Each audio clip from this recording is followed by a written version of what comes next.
Hey, to longjang veles pastor, tau hayang tino, ana tomal longjang Baptist Bumenok Nilan, onyene 75 years anniversary celebration mianglak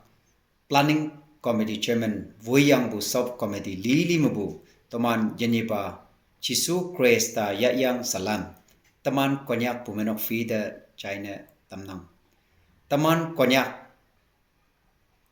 chính sâu cá độc linh nhang bù chu wan long hay pi sâu da khamo bầm mấy tuổi nhạ lăng nấu mấy cà phê hồng lìa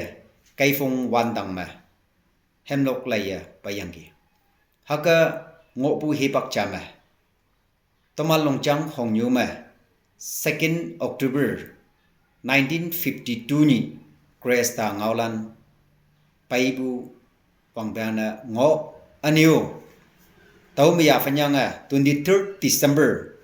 1952 ni apu mengkama Baptist natam odo ni ma i Taiwan de 1976 bang piang ma 25 years anniversary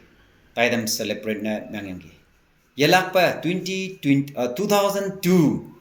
bang piang ma golden jubilee taidam celebrate na nangyanggi Tauki ke mataibu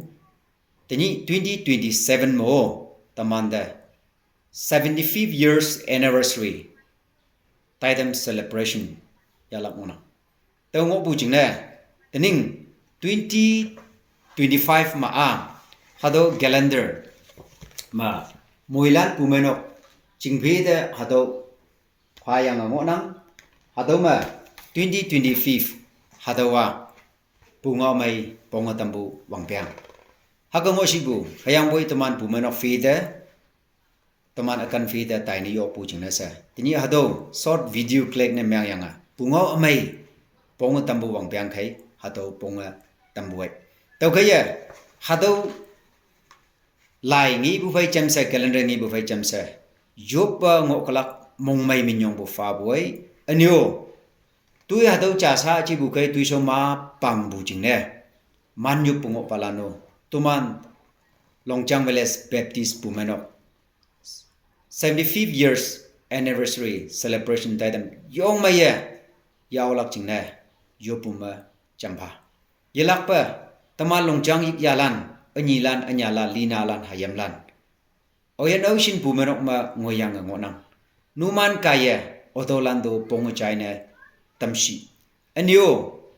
emando numan Longjang Veles Baptist Bumenok 75 years anniversary celebration na